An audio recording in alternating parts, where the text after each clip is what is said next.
नमस्कार बच्चों, कैसे हैं आप सब। आशा करती हूँ आप सभी अच्छे होंगे, स्वस्थ होंगे, खुश होंगे और अपनी पढ़ाई भी अच्छे से कर रहे होंगे। तो जैसा कि आप सभी जानते हैं, मैं हूँ आपकी हिंदी की अध्यापिका और मैं स्वागत करती हूँ आप सभी का आईसीटी वर्चुअल क्लासरूम में। और आज हम यहाँ पर एकत्रित हुए हैं पढ़ने के लिए क्लास 7th की हिंदी। क्लास 7th की हिंदी में अभी तक हमने हिंदी व्याकरण का अपना एक चैप्टर कंप्लीट कर लिया है और यहाँ पर हिंदी जो हमारी पाठ्य पुस्तिका है वसंत भाग 2, उसका भी एक चैप्टर जो हम पंछी उन्मुक्त गगन के, जो कि एक कविता है, वो हमने कंप्लीट कर ली है। और आज हम अपनी वसंत पाठ्य पुस्तिका भाग 2 का चैप्टर 2 यानी कि पाठ 2 हम पढ़ने जा रहे हैं और इस पाठ का नाम है दादी माँ। और ये जो पाठ है ये शिव प्रसाद सिंह जी द्वारा लिखा गया है। और इस पाठ को यहाँ पर, जैसे कि मैंने आपको बताया, आपकी जो एक जो हमारा हिंदी साहित्य होता है, इसमें जो भी लेख लिखा जाता है वो अलग अलग विधाओं में लिखा जाता है। पहले तो 2 खंडों में इसको बांटा जाता है, काव्य खंड और गद्य खंड। तो जैसे कि जो भी लेख होते हैं, इस तरह के लेख जैसे कहानी और कोई भी निबंध, तो इनको गद्य खंड में रखा जाता है और जो कविताएं हैं उनको काव्य खंड में रखा जाता है। तो गद्य खंड में भी काफी सारी विधाएं होती है, जैसे कि मैंने आपको बताया कि अगर हम कोई कहानी पढ़ रहे हैं तो उसे हम कहानी विधा कहते हैं। अगर हम कोई निबंध पढ़ रहे हैं किसी टॉपिक पर तो उसे निबंध विधा कहते हैं। या किसी यात्रा का वर्णन अगर हम पढ़ रहे हैं तो उसे यात्रा वृतांत कहते हैं। अगर कोई अपनी पुरानी बातें याद करके आपको बता रहा है तो उसको संस्मरण विधा कहते हैं। तो इस तरह से अलग अलग विधाओं में यहाँ पर पाठ लिखे जाते हैं। तो आपकी जो वसंत पाठ्य पुस्तिका है इसमें दोनों खंड है, गद्य खंड भी है और काव्य खंड भी है, यानी कि इसमें कविताएं भी है साथ में और कहानियां और लेख भी है। तो जो पहला हमने चैप्टर पढ़ा था वो आपकी एक कविता थी और अभी जो है वो आपकी एक कहानी है। तो ये कहानी है दादी माँ के बारे में, जैसे कि आप पाठ का नाम जान ही रहे हैं। तो क्या कुछ बताया गया है इसमें दादी माँ के विषय में, क्योंकि बच्चों को दादी माँ से बहुत ज्यादा लगाव होता है। मुझे इतना पता है कि आप जितने बच्चे भी अभी यहाँ पर हैं सबको अपनी दादी माँ से बहुत ज्यादा प्रेम है और दादी माँ भी अपने जो छोटे बच्चे होते हैं, पोता पोती जो होते हैं, उनको बहुत ज्यादा प्रेम करती हैं। तो क्या दादी माँ के बारे में यहाँ पे बताया गया है उसको पढ़ते हैं हम चैप्टर में। चलते हैं स्मार्ट बोर्ड की तरफ। सभी बच्चे ध्यान पूर्वक पढ़ेंगे और समझने का प्रयास करेंगे।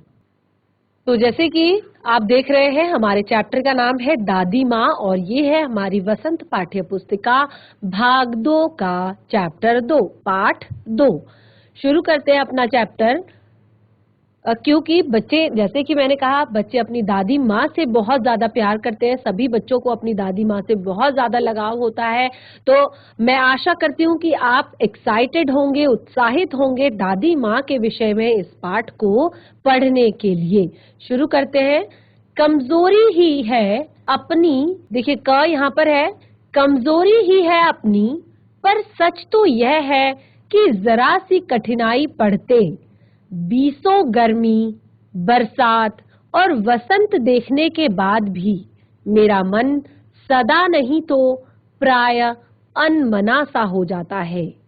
जैसे कि मैंने आपको बताया, पाठ के जो लेखक हैं वो है शिव प्रसाद सिंह जी।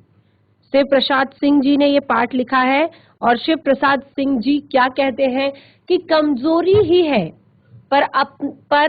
ये कमजोरी ही है अपनी कमजोरी के विषय में बता रही हैं। पर सच तो ये है कि जरा सी कठिनाई पड़ते ही बीसों गर्मी, बरसात और वसंत देखने के बाद भी मेरा मन थोड़ा सा अनमना हो जाता है। मेरे शुभचिंतक मित्र मुझ पर मुझे प्रसन्न करने के लिए आने वाली छुट्टियों की सूचना देते हैं और पीठ पीछे मुझे कमजोर, जरा सी प्रतिकूलता से घबराने वाला कहकर मेरा मजाक उड़ाते हैं। तो लेखक यहाँ पर अपने लिए कह रहे हैं कि ये मेरी कमजोरी है, लेकिन ये सच भी है कि जरा सी कठिनाई अगर हो जाती है कि मैं जो 20 गर्मी, यानी कि मैंने अपने जीवन में जितनी भी गर्मियां देखी हैं, जितनी भी बरसात देखी है, गर्मियां और बरसात और वसंत देखने का अर्थ यहाँ पर है जीवन के अनुभवों से। हर बार हम कुछ ना कुछ नया कुछ सीखते हैं अपने जीवन में।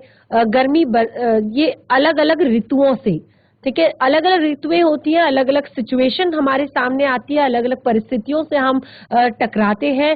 तो उसी के लिए यहाँ पर कहा गया है कि 20 गर्मी, बरसात और वसंत देखने के बाद, यानी कि लगभग बहुत सारी गर्मियां, वसंत और बरसात मैंने अपने जीवन के देख लिए, पर मेरा मन फिर भी सदा नहीं तो प्रायः, यानी कि हमेशा नहीं लेकिन अक्सर, प्रायः का अर्थ होता है अक्सर, कभी कभी अनमना सा हो जाता है, यानी कि मन कभी कभी ऐसा होता है ना कि मन खराब हो जाता है, इंसान मतलब अपने आप को अंदर से खुश महसूस नहीं कर पाता।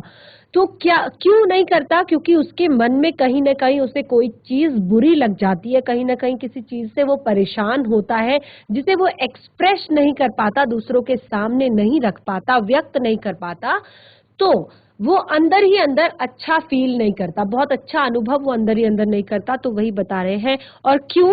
क्योंकि वो कहते हैं मेरे शुभचिंतक मित्र मुंह पर प्रसन्न करने के लिए आने वाली छुट्टियों की सूचना देते हैं।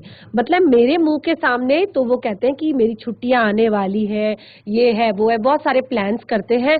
और मेरे पीठ पीछे, यानी कि जैसे ही मैं उनसे दूर जाता हूं या किसी और से वो बात करते हैं, तो जरा सी वो मुझे कमजोर, जरा सी प्रतिकूलता से घबराने वाला कहकर मेरा मजाक बनाते हैं। वो सामने तो मुझे बहुत हिम्मत देते हैं, बहुत मुझे खुश रखने की कोशिश करते हैं, लेकिन जैसे ही वो दूसरे व्यक्ति से मेरे बारे में बातें करते हैं तो वो कहते हैं कि अरे ये बहुत कमजोर दिल का व्यक्ति है, जरा सी इसे परेशानी आती है तो ये घबरा जाता है।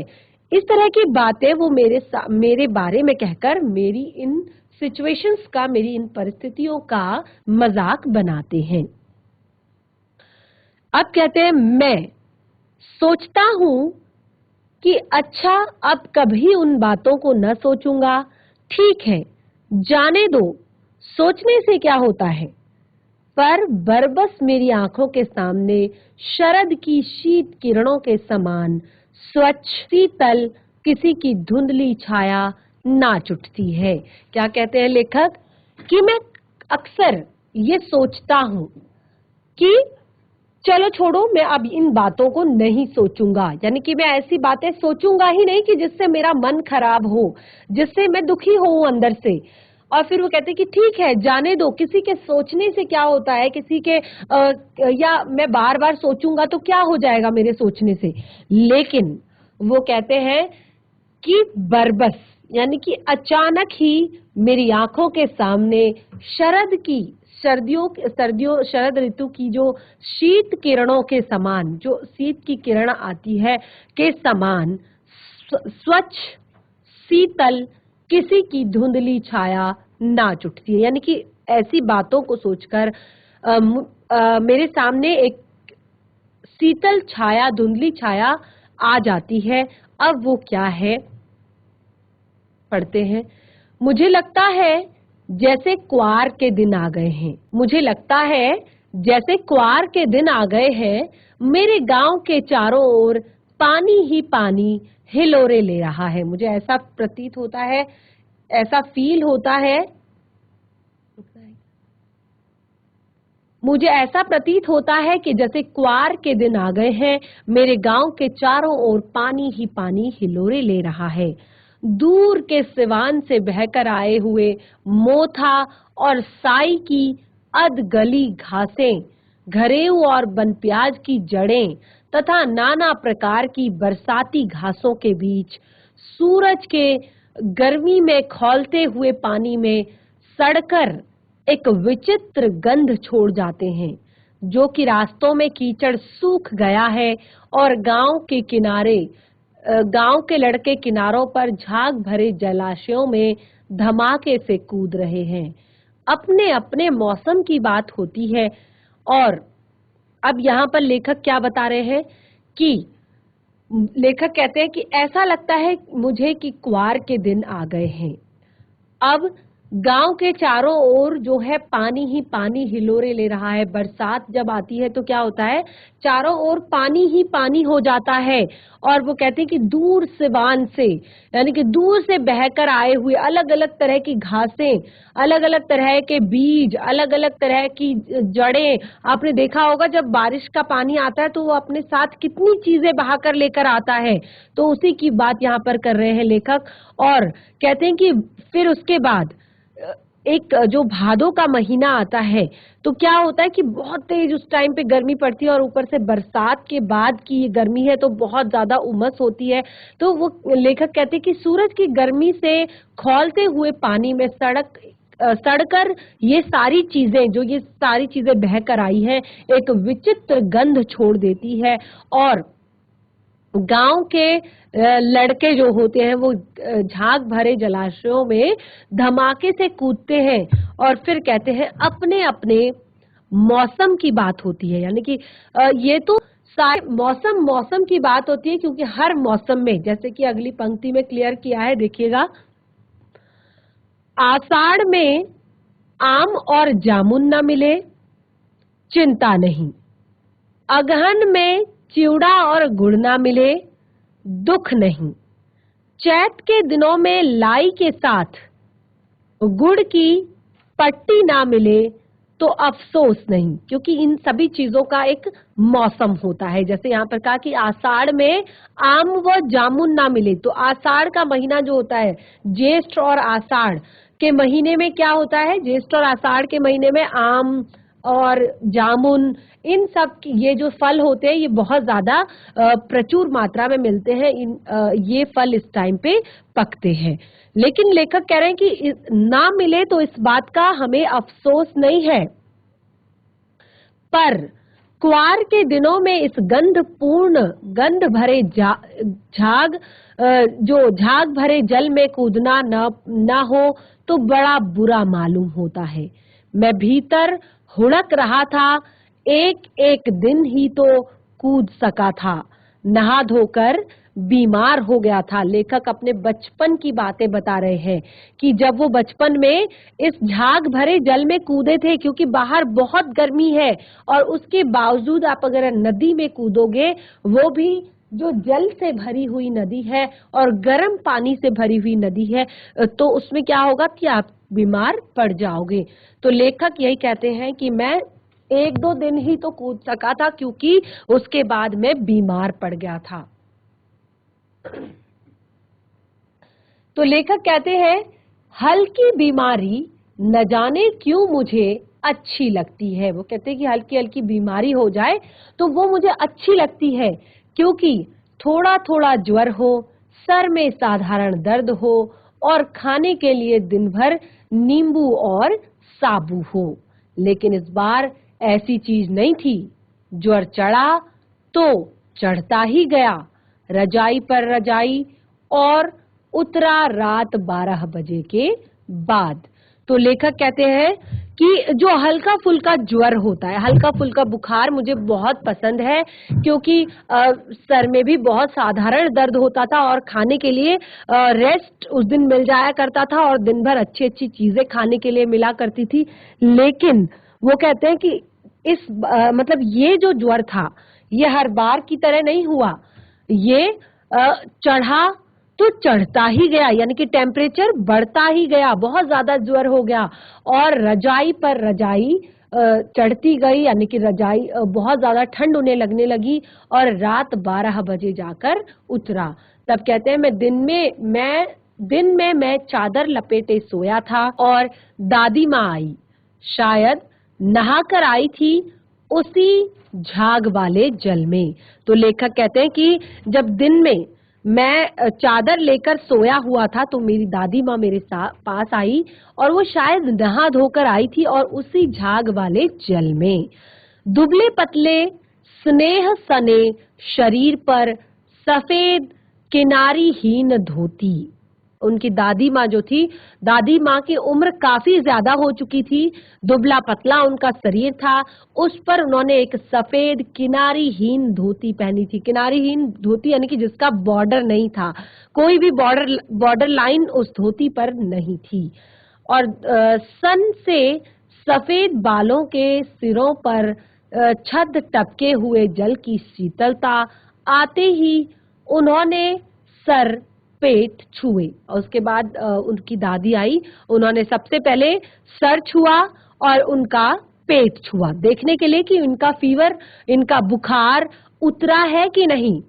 तो उसके बाद आंचल की गांठ खोल किसी अदृश्य शक्तिधारी चबूतरे की मिट्टी मुंह में डाली, माथे में लगाई, दिन रात चारपाई के पास बैठी रहती।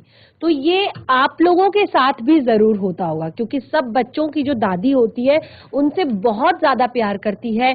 तो जैसे कि लेखक की दादी है, जब उनको बुखार हुआ है तो वो क्या कर रही हैं, उन्होंने कुछ अपनी जो साड़ी की जो पोटली थी, धोती की जो पोटली थी, वो खोली, उसमें से किसी अदृश्य शक्तिधारी, यानी कि हमारा एक विश्वास होता है किसी चीज पर। तो कई लोग नहीं मानते, लेकिन कई लोग बहुत ज्यादा मानते हैं और उस विश्वास का उन्हें फल भी मिलता है। तो किसी अदृश्य शक्तिधारी चबूतरे की मिट्टी उन्होंने उठा रखी थी और उसी मिट्टी को उन्होंने लेखक के मुंह में डाला, माथे पर लगाई और रात रात भर वो लेखक की चारपाई के पास बैठ गई। तो यहाँ पर बहुत सारे बच्चे मैं देख पा रही हूँ। तो सभी जो बच्चे होते हैं उनकी दादी भी उनसे बहुत प्रेम करती है। तो यहाँ पर किस किस की दादी उनके घर के उनके साथ रहती है, चलिए हैंड रेज कीजिए जिसकी दादी माँ उनके साथ रहती है। यस, जीआईसी गैरसैंण से बच्चों का हैंड रेज आ रहा है। जीआईसी मदन नेगी, क्या बच्चे आप मुझे सुन पा रहे हैं? Yes, very good very good. तो आप लोगों की सबकी दादी माँ आपके साथ रहती है। तो आपकी दादी माँ के बारे में कोई कुछ बातें शेयर करना चाहेगा क्लास में? फटाफट माइक ले लीजिए और 2-4 पंक्तियाँ अपनी दादी माँ के बारे में। चलिए, जीआईसी गैरसैंण से काफी बच्चे हैंड, वेरी गुड। माइक को प्रॉपर ऊपर की तरफ ऑन करेंगे। Good afternoon ma'am. Very good afternoon. क्या आपकी दादी माँ आपके साथ रहती है? हाँ जी मैम, मेरी दादी मेरे साथ रहती हैं। यस, चलिए तो बताइए अपनी दादी माँ के बारे में, वो किस तरह से आपका ख्याल रखती है, कैसे वो आपको आपका मतलब जो आपके लिए अपना प्यार है वो कैसे दिखाती है? मैम मैम वो मैम दादी बहुत प्यार करती है मेरे को और हाँ चीज खाने के लिए पैसे भी देती हैं। हाँ, और मैम मार्केट भी ले जाती है मेरे को अपने साथ। अच्छा। हाँ जी मैम, और मेरा ध्यान और भी साथ रखती ही है वो। आपको बहुत सारे अपने टाइम के किस्से, कहानियाँ, बातें भी सुनाया करती होंगी। हाँ जी मैम। यस, चलिए very good. GIC Madan Negi, क्या बच्चे आप कुछ शेयर करना चाहते हैं अपनी दादी माँ के बारे में? बहुत सारे बच्चों ने हैंड रेज किया था। मेरी दादी मेरे को बहुत अच्छा मानती है। यस, और कुछ, कैसे वो अपना प्यार आपके लिए दिखाती हैं? मेरे लिए अच्छा अच्छा खाना लाती है, दुकान घुमाती है इधर उधर। अच्छा, और कोई ऐसा किस्सा जो आपकी दादी माँ ने आपको सुनाया हो अपने टाइम का? क्या आपकी दादी माँ आपके लिए आपके मम्मा पापा से भी लड़ जाती हैं? यस। अक्सर होता है ऐसा। अगर आपकी मम्मा आपको डांट रही है, आपके पापा आपको डांट रहे हैं, तो दादी माँ कहती है कि बच्चों को मत डांटो, कहती है ना? यस। तो इसी तरह से यहाँ पे जो लेखक है वो अपनी दादी माँ के बारे में बता रहे हैं कि बचपन में जब वो छोटे थे तो उनको बुखार जब आ गया था, एक बार फीवर जब हो गया था, तो किस तरह से उनकी दादी माँ अपना प्यार उनके लिए दिखाती थी। तो सबकी दादी माँ सब बच्चों को बहुत ज्यादा प्यार करती है और दादी माँ का नाम सुनते ही हमारे अंदर एक अलग ही खुशी होती है। हम अपने मम्मा पापा से भी बहुत प्यार करते हैं, लेकिन मुझे लगता है कि कहीं ना कहीं दादी माँ को भी हम बहुत ज्यादा प्यार करते हैं। एक लगाव, एक जुड़ाव जो होता है हमें अपनी दादी माँ से, वो बहुत अलग होता है, सबसे अलग होता है। तो इस तरह से लेखक कहते हैं कि जब उन्होंने इस तरह के टोटके इस तरह से जो ये छोटे छोटे टोटके करती है ना दादी माँ, जब कभी कोई बीमार हो जाता है तो उसके सिर पे टीका लगा देती हैं, उसे मंदिर ले जाती हैं, छोटे मोटे झाड़ फूक करती हैं, नजर उतारती हैं, सबकी दादी माँ करती है ना। इस बात के लिए भी हैंड रेज करेंगे कि कभी कभी आपकी दादी माँ ने जरूर आपकी नजर उतारी होगी। कितने बच्चों की नजर उतारी है दादी माँ ने? क्योंकि सारी दादी माँ करती हैं ये। थोड़ा सा फीवर आया नहीं कि दादी माँ लेके बैठ जाती हैं अपने टोटके और बच्चों की नजर उतारने लगती हैं, है ना। तो सेम यही लेखक की दादी माँ ने भी बिल्कुल यही किया। वो कहीं से कुछ अदृश्य शक्तिधारी चबूतरे जहां पर उनका विश्वास था, तो ऐसी जगह की वो मिट्टी लेकर आई है, उन्होंने लेखक के मुंह में भी डाली, उनके माथे पर लगाई और वो दिन रात उनकी चारपाई के पास बैठी रही। कभी पंखा झलती, कभी जलते हुए हाथ पैरों को कपड़े से सहलाती। यानी कि बहुत ज्यादा फीवर लेखक को था, तो जैसे आपकी मम्मा जब आपको ज्यादा फीवर हो जाता है तो आप गीला कपड़ा करके आपके सिर पर ठंडे पानी की पट्टी रखती हैं, वही लेखक की दादी भी कर रही थी। और सर पर दालचीनी का लेप करती। यानी कि जो कुछ घरेलू उपाय होते हैं ना, डॉक्टर्स का तो करते ही करते हैं हम, लेकिन जो घरेलू उपाय होते हैं वो भी कि कहीं इससे ठीक हो जाए, इससे ठीक हो जाए, इससे ठीक हो जाए। और 20 बार, यानी कि हर 10 सेकंड में, हर 2 मिनट के बाद छू छू कर ज्वर का अनुमान। क्योंकि मुझे लगता है कि तब जब लेखक छोटे बच्चे होंगे, शायद उस समय पर थर्मामीटर, जो कि अब हर घर में अवेलेबल होता है, शायद उस समय पर अवेलेबल नहीं होगा, हर घर में नहीं होगा, और इतने छोटे छोटे फीवर्स को शायद इतना सीरियसली नहीं लिया जाता होगा।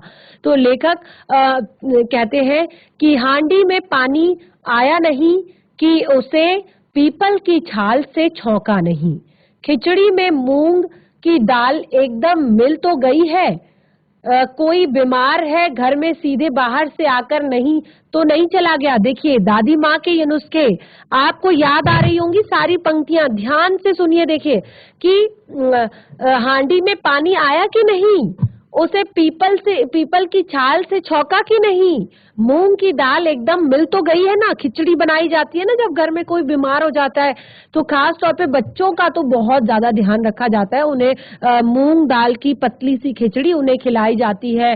तो वो दादी कहती हैं कि मूंग अच्छे से मिली कि नहीं मिली, दाल में मिक्स हुआ नहीं हुआ। और फिर अगर घर में कोई बीमार है तो डायरेक्ट बाहर से जाके उसे टच नहीं करना है, उससे पहले बहुत सारी चीजें, हाथ पैर धोने हैं, या फिर आग को टच करना है, या फिर हाथ पैर धो के साफ करके अपने हैंड वॉश करके उससे जाकर मिलना है। और इस तरह से बहुत सारे लाखों लाखों सवाल पूछकर दादी घर वालों को परेशान कर देती थी, तब जब लेखक बीमार होते थे। तो मतलब बहुत सारे रिस्ट्रिक्शंस थे घर वालों के लिए कि इस तरह का खाना बनना है, इस तरह से रहना है, ऐसे सीधे डायरेक्ट आके बीमार के पास नहीं जाना है। तब लेखक कहते हैं कि दादी माँ को गवई गांव की 50 किस्म की दवाओं के नाम याद थे। यानी कि वो अपनी तरह से वो दवाओं के नाम याद कर लिया करते थी, जो कि ये दवाई इसमें काम आती है। जैसे आप लोग की दादी माँ भी जब भी आप बीमार होते हो तो डॉक्टर से पहले वो घरेलू नुस्खे अपनाती हैं कि नहीं अपनाती? हैंड रेज करेंगे। बच्चे आप खड़े क्यों हैं? बैठे हैं ना आप? बैठ जाइए आप। यस। तो दादी माँ जब कोई बीमार होता है तो सबसे पहले दादी माँ क्या करती हैं? घरेलू नुस्खे अपनाती हैं कि नहीं अपनाती? हैंड रेज करेंगे जिसकी दादी माँ सबसे पहले घरेलू नुस्खे अपनाती हैं। यस। डॉक्टर सेकेंडरी, सबसे पहले दादी माँ अपना उपचार शुरू करती हैं। यानी कि जो भी उनको दवाइयों के नाम याद हैं कि ये दवाई इस काम आती है, हाथ नीचे कर लीजिए बच्चा, ये दवाई इस काम आती है, ये दवाई इस काम आती है। और फिर पता है क्या होता है कि गांव में जो भी बीमार होता, लेखक कहते हैं कि मैं ही नहीं, गांव में जो भी बीमार होता था उसके पास पहुंच जाती और वहां भी वही काम, हाथ छूना, माथा छूना, पेट छूना, और फिर भूत से लेकर मलेरिया, यानी कि हर तरह का, दादी माँ को हर तरह की चीजें कि इसको कुछ कोई छल, कोई ऐसी चीज डरावनी, कोई चीज ऐसी किसी चीज से डर तो नहीं गया, या कहीं पे कुछ देख तो नहीं लिया, या कोई बीमारी तो नहीं हो गई, या किसी ने नजर तो नहीं लगा दी। तो वो सारी चीजों का अनुमान विश्वास के साथ सुनाती, यानी कि वो अनुमान लगाती अगर उन्हें लगता कि ये किसी चीज से डर गया है, या कोई ऐसा छल या भूत प्रेत का कोई है, या फिर अगर ऐसे बीमारी वाला कोई सीन होता तो या तो मलेरिया से जुड़ा हुआ, या सरसाम, निमोनिया, इन सभी चीजों के बारे में वो अनुमान लगाती, लेकिन विश्वास के साथ। अब महामारी और विषुचिका के दिनों में रोज सवेरे उठकर स्नान के बाद लवंग और गुड़ मिश्रित जलधार, गुग्गल और धूप, जब महामारी फैलती, कभी भी जब महामारी फैल जाती, क्योंकि ये महामारी अभी हमारे बीच नहीं आई है, महामारी सदियों से चली आ रही है, हर टाइम पे अलग अलग तरह की चीजें महामारी के रूप में आती हैं। तो लेखक कहते हैं कि महामारी के समय, महामारी अर्थात जब कोई बीमारी बहुत बड़े स्तर पर फैल जाती है, बहुत बड़े लेवल पे फैल जाती है, जैसे अभी हम कोविड-19, ठीक है, इसको हम एक महामारी के रूप में देख रहे हैं। तो यहाँ पर लेखक कहते हैं जब कोई ऐसी कोई महामारी आ जाती तो उसके दिनों में जो बीमारी बहुत लंबे समय तक रहती है और बहुत दूर दूर तक फैली होती है, तो उस समय सुबह सुबह उठकर लौंग और गुड़ मिश्रित जल धारा देती, गुग्गल और धूप जलाती, और लेखक कहते हैं कि सफाई तो कोई उनसे सीखे, यानी कि साफ सफाई वो इतनी ज्यादा रखती थी कि साफ सफाई तो कोई मेरी दादी माँ से सीखे। दवा में देरी होती, मिश्री या शहद खत्म हो जाता, चादर या गिलास नहीं बदले जाते तो वे जैसे पागल हो जाती।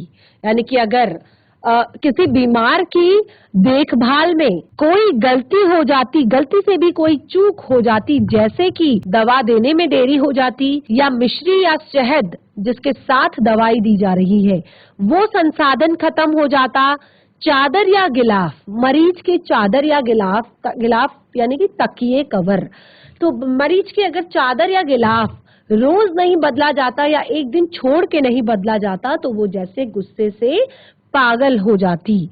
तो अब यहाँ पर लेखिका कहती है कि लेखक कहते हैं कि बुखार तो मुझे अभी भी आता है, नौकर पानी दे जाता है, मैस महाराज अपने मन से पकाकर खिचड़ी या साबू का अर्थ होता है साबूदाना, ठीक है, तो साबूदाने की खिचड़ी या खीर आपने खाई होगी, या पापड़ आप खाते हैं, हेल्दी बहुत ज्यादा होता है और बीमारी के टाइम पे दिया जाता है।